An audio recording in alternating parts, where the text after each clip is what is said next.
Halo semuanya, kembali lagi bersama saya William Dika Setia Nugroho dengan nomor HP 50262411033. Hari ini saya akan mempraktekkan challenge 1 dan 2 pada modul 2 ya, di mana saya harus membentuk jaringan seperti ini dan harus bisa terhubung dengan baik dengan menggunakan static routing di challenge pertama dan dynamic routing di challenge kedua. Nah, untuk itu kita akan langsung masuk saja ya untuk membuat desain jaringannya. Jadi pertama-tama kita memerlukan 8 komputer ya. Jadi bisa ditambah saja komputer-komputernya. Hmm,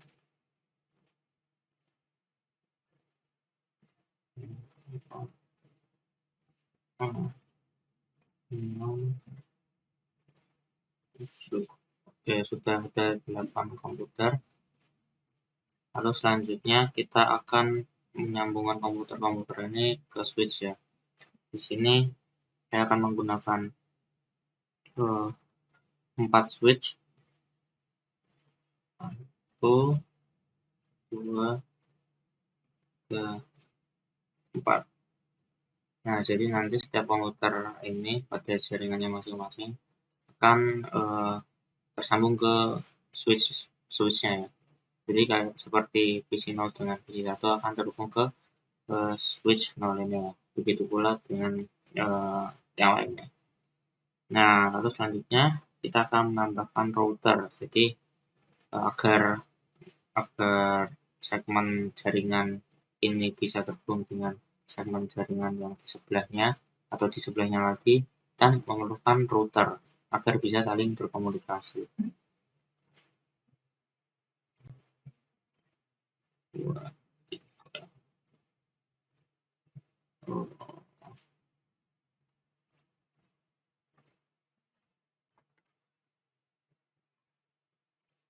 Nah, sini sudah bisa terlihat ya, sudah ada perangkat-perangkatnya.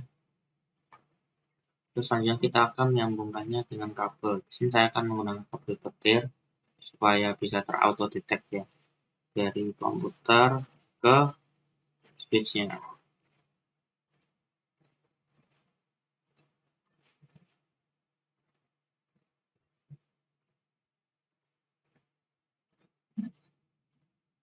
Lalu setelah itu kita akan sambungkan setiap routernya.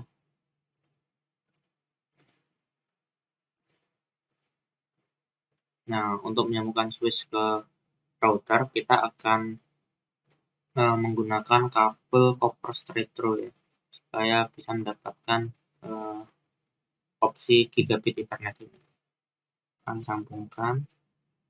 Nah, lalu untuk menyambungkan dari switch 2 ke router 2 ini, kita tidak akan mendapatkan opsi gigabit Ethernet ya. Karena di sini di router 2 ini hanya memiliki 2 port saja ya. Jadi untuk itu kita perlu menambahkannya. Kita dapat menambahkannya dengan menambahkan modul NIM ES2-4 ini. Untuk itu kita akan mematikan routernya terlebih dahulu. Lalu kita tambahkan modulnya yaitu NIM-ES2-4.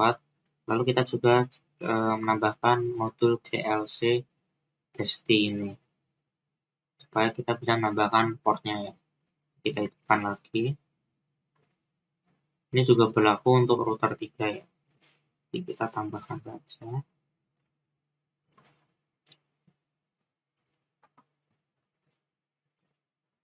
Ini kita nunggu booting dulu ya.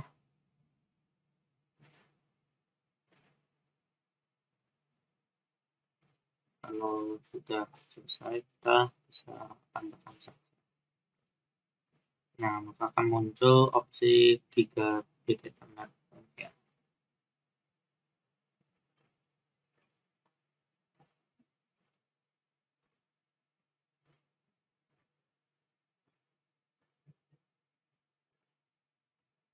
Nah, setelah semuanya terpasang, untuk router ke router dan router ke switch, kabelnya akan berwarna merah ya. Ini karena belum di on kan portnya, jadi masih offline tandanya. Nah, nanti kita akan buat supaya kabel-kabel ini terhubung ya, tapi itu di bagian nantinya. Nah, selanjutnya kita akan memetakan atau membuat peta jaringan-jaringannya ya. Nah, untuk itu kita bisa melihat dari keseluruhan jaringan ini, kita bisa membaginya menjadi 7 jaringan ya, yaitu ini jaringan pertama, jaringan kedua, jaringan ketiga, jaringan keempat, jaringan kelima, jaringan keenam, dan jaringan ketujuh. Nah, untuk itu kita akan memberikan labelnya terlebih dahulu. Nah, labeling itu penting ya supaya kita bisa tahu ini IP berapa dan ini jaringan segmen berapa, seperti itu. Jadi di sini kita akan menentukan IP address untuk segmen jaringan ini. Nah, untuk ini sebenarnya bebas ya, mau IP-nya itu berapa. Tapi di sini saya akan menggunakan kelas C ya, dengan IP address 192.168.1.0. Jangan lupa dash 24. Ini artinya kita menggunakan kelas C. Nah, di sini saya menggunakan segmen jaringan 1.0 untuk menandakan bahwa ini segmen jaringan 1.0. Lalu kita bisa buat untuk segmen jaringan selanjutnya. Ini 3.0, di sini 4.0. Nah, segmen jaringan ini 1.0 berarti dari router 1, switch 1, PC0, PC1 berada di dalam segmen jaringan, berada di jaringan 1.0 ini. Seperti itu. Selanjutnya kita akan buat untuk routernya ya. Ini berarti akan buat jadi 5.0,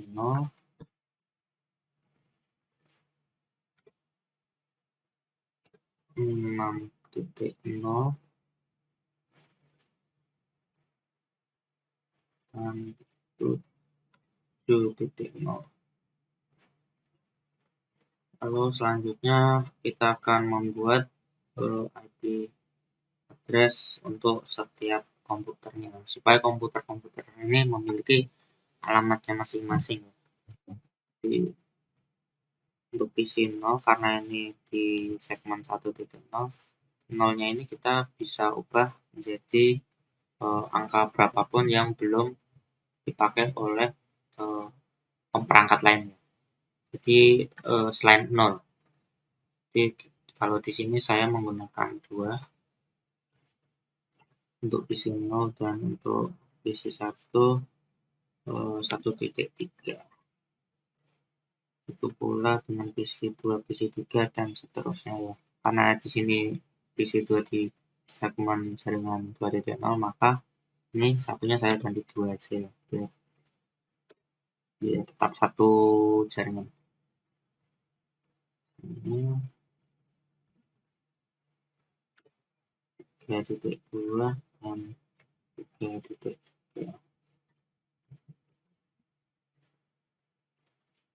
Ini 4.2 dan 4.3.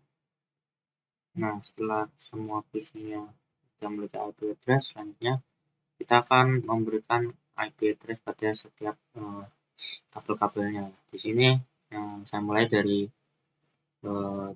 kabel switch ke router. Kita akan memberikan IP address-nya. Nah, masih di jaringan 1.0, di sini saya akan memberikan 1.1 saja. Berikan IP address 192.1.168.1. Untuk router 1 ke switch 1. Ini berarti 1. Nah, ini dilakukan untuk setiap router ke switch ya.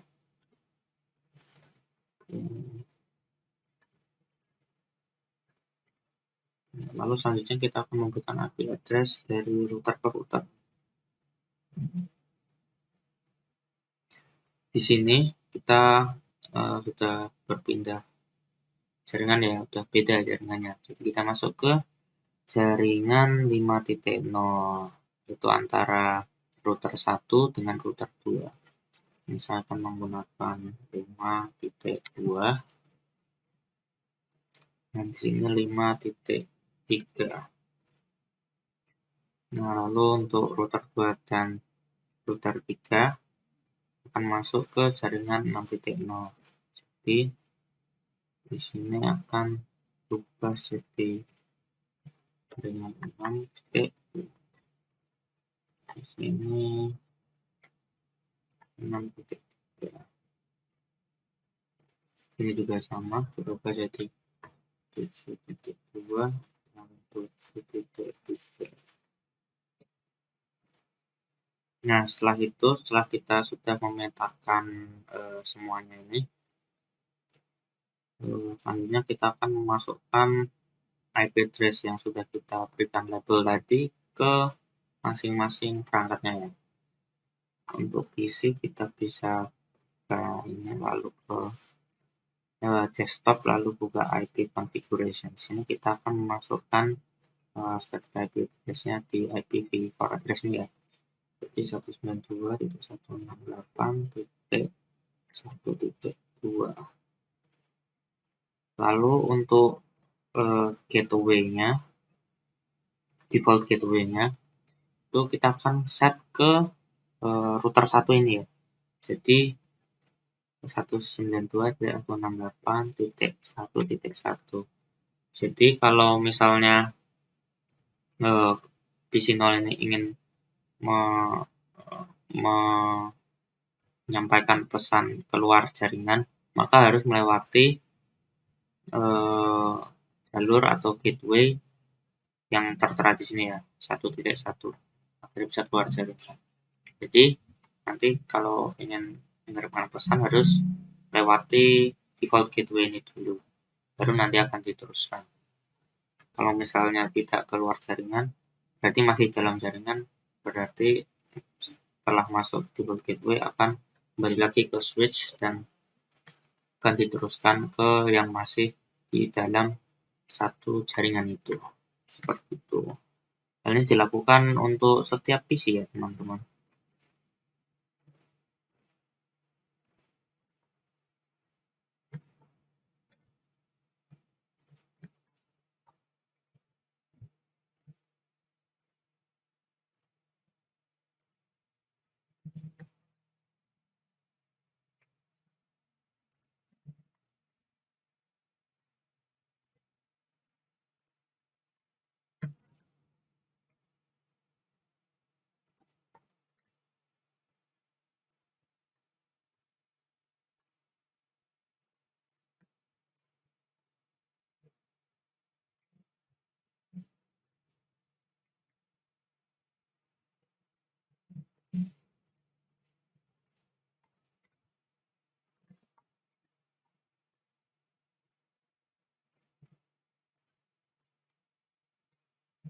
Di sini titik 1.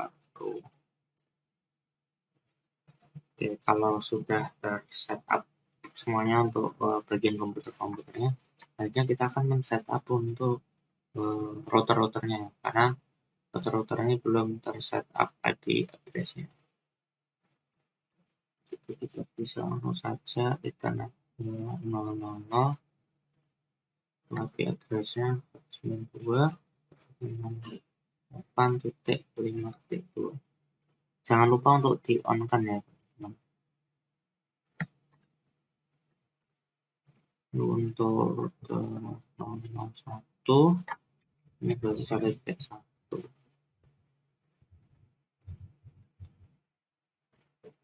Router selanjutnya Di 5.3 di sini 6.2 di sini 2.1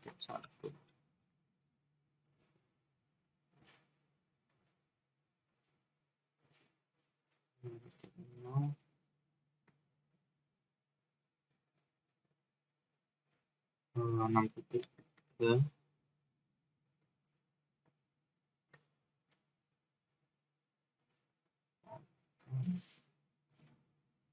lalu untuk 0-1 7.2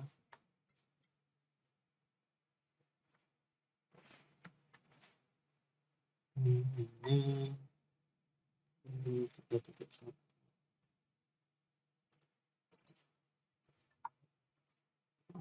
nah 0 itu 7.3 ini 4.1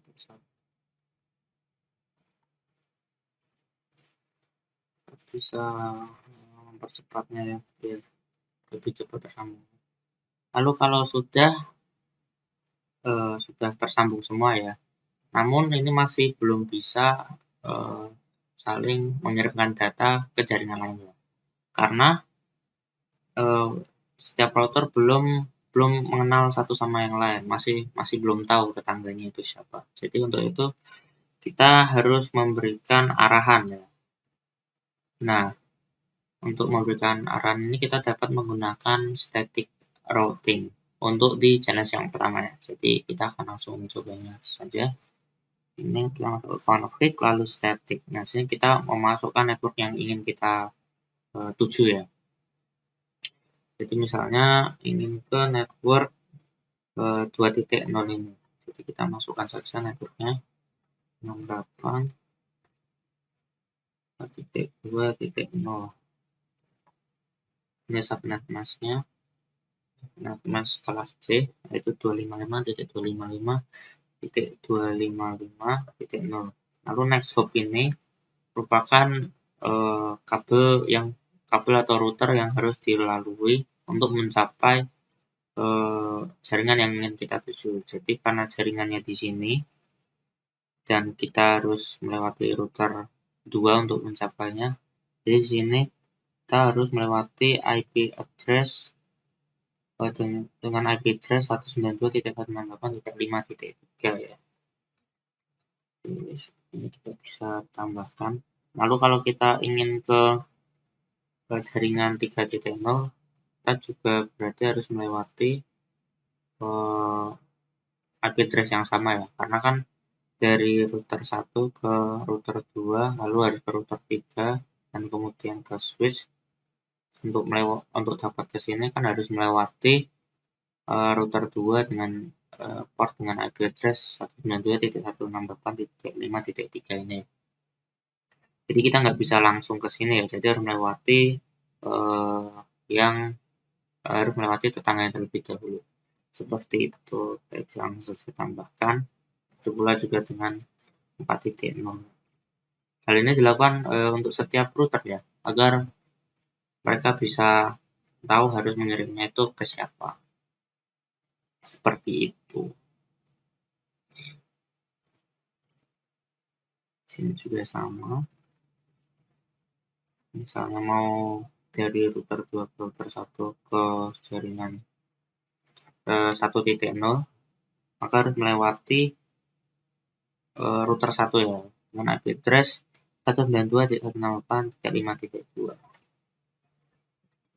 Kita masukkan dulu subnet masknya 5.2. Untuk 3.0 kita harus melewati 6.3. 6.3. 4.0 kita harus melewati 6.3 juga.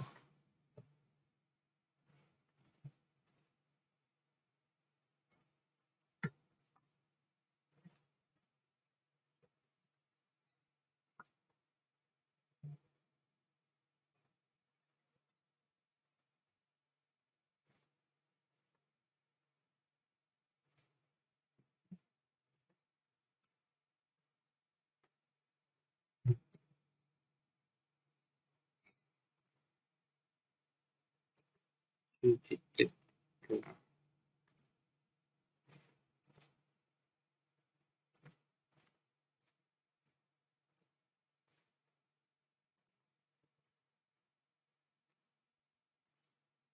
Berarti harus lewat 7,2. Dua,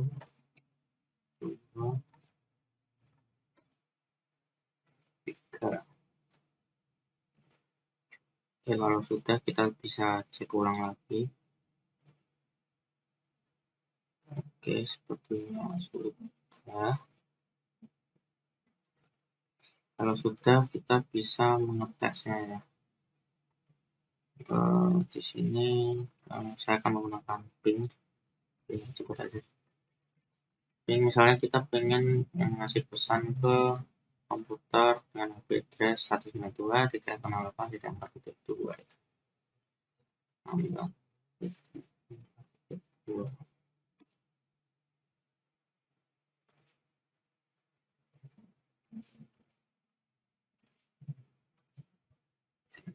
Oke. Nah, di sini akan terjadi yang namanya RTO atau request timeout. Nah, ini terjadi karena ini masih pertama kali ya, masih belum kenal lah jaringan-jaringannya. Jadi kita bisa mengirimkannya lagi biar kenalan. Nah, RTO lagi, kita coba lagi. Oke.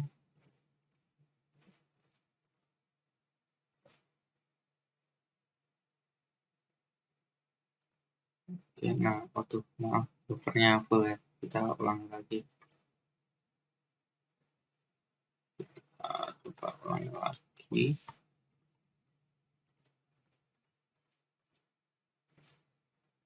Nah, bisa dilihat datanya sampai di komputer yang ditusuk.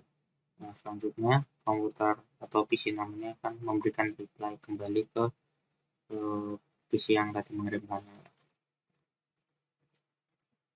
Nah, bisa dilihat pingnya sudah atau reply-nya sudah sampai dengan selamat ya. Artinya pesan ini dapat diterima dengan baik ya. Jadi sudah terlihat bahwa jaringan-jaringannya sudah terhubung dengan baik. Kita juga bisa mengirimkan pesan misalnya dari PC 4 ke PC 2 ya. Kita coba dulu PC 4 ke PC 2. Berarti kita ping 92.168.2.2. Nah, masih RTO berarti masih kenalan ya. Nah, bisa dilihat pesannya sampai dengan selamat. Nah, kita akan mendapatkan reply-nya. Bisa dilihat di sini. Kita bisa mendapatkan reply-nya. Seperti itu. Ini kalau menggunakan static routing. Selanjutnya kita akan menggunakan dynamic routing ya. Untuk itu kita harus menghapus semua static routing-nya terlebih dahulu ya. Kita hapus dulu.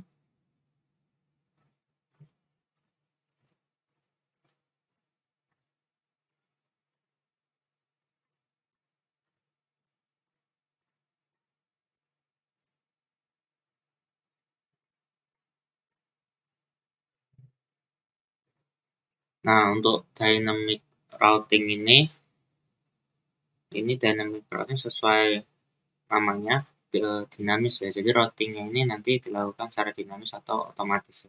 Jadi kita hanya perlu memasukkan tetangganya saja ya. Atau yang dikenal. Jadi permisalnya itu seperti kayak kita ingin bertanya ke suatu tempat ya, suatu perumahan. Tentunya kita akan menanyakan perumahannya ya, dan bukan nomor yang spesifik, karena tentu saja orang yang ditanya tidak bakal tahu nomor yang nomor rumah yang spesifik itu ada di mana. Dia hanya tahu perumahannya saja.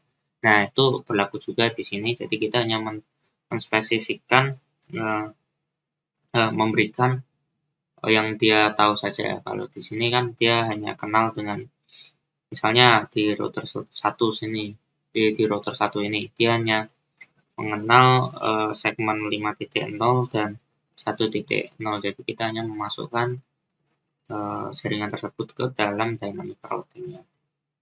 Jadi kita bisa coba di sini kita akan memasukkan segmennya 5.0 dan 1.0.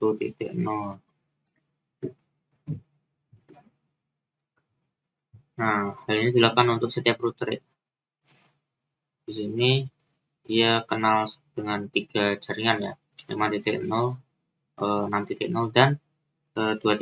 Jadi kita bisa memasukkan ketiga-tiganya 0 dan 6.0. Selanjutnya di router 3 dia kenal dengan jaringan 6.0, 3.0 dan 7.0. Di 6.0, 3.0 dan 7.0. Untuk yang terakhir dia hanya kenal dengan dua jaringan ya, jaringan 4.0 dan 7.0. Nah, kalau sudah semuanya terset, kita bisa mencobanya. Kita akan coba mungkin dari PC 1 ke PC 5 ya. PC 5 itu 92.168.3.3.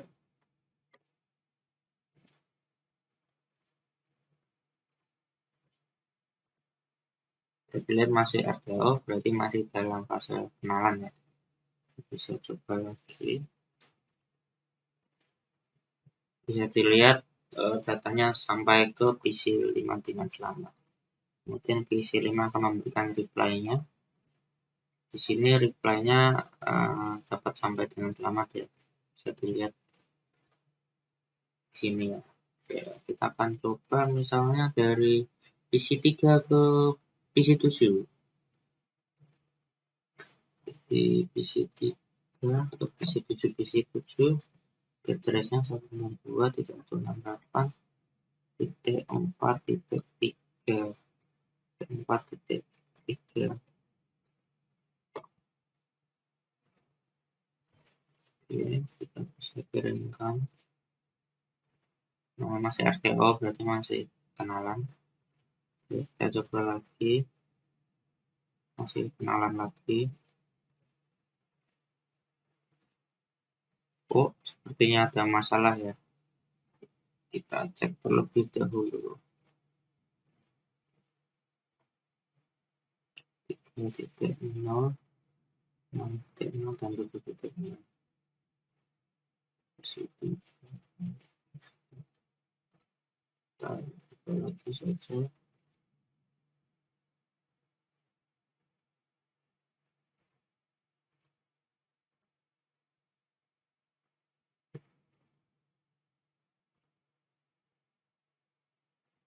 Kita coba ping lagi ya.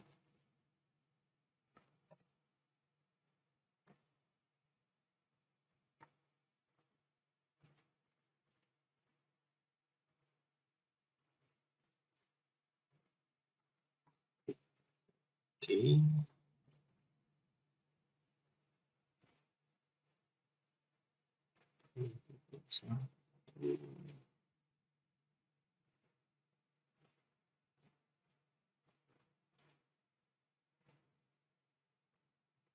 Untuk 7.0. Oh.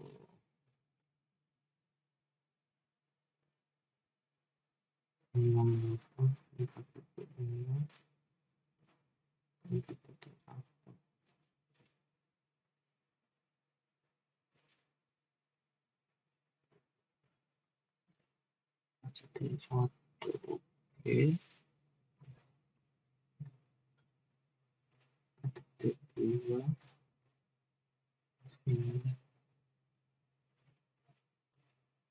Oh, di sini PC7 ternyata belum memiliki IP address-nya ya teman-teman. Jadi kita bisa set dulu, maaf sebelumnya.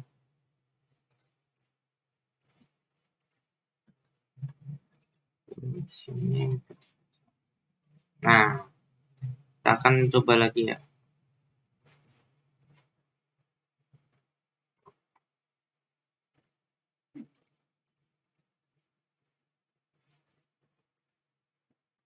Nah, bisa dilihat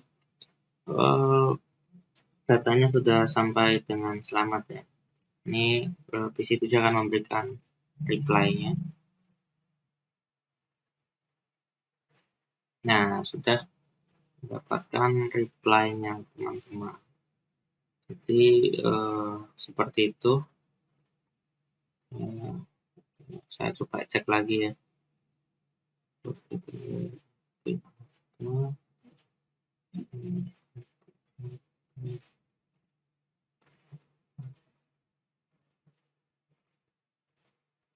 Oke, semuanya sudah terset IP address yang sudah pengguna. Maaf tadi untuk PC7 IP address-nya kelupaan, tapi sebenarnya sudah bisa berjalan dengan baik lagi. Jadi seperti itu untuk challenge 1 dan 2 atau menggunakan static routing dan dynamic routing. Tentunya dynamic routing ini otomatis ya, jadi sangat memudahkan kita untuk langsung mengkoneksikan jaringan-jaringan yang lainnya seperti itu. Namun dynamic routing ini setahu saya itu akan memakan CPU yang lebih karena harus memproses itu tadi ya, memproses jaringan-jaringan tadi secara otomatis. Dan kalau static routing karena kita yang mengenalkannya, jadi tidak perlu memakan CPU yang banyak ya. Jadi mungkin itu keunggulan dan kerugiannya. Ya, sekian dari saya. Terima kasih. Semoga ini dapat membantu kita semua dalam berjejaring atau membuat jaringan. Sekali lagi, sekian dari saya. Terima kasih.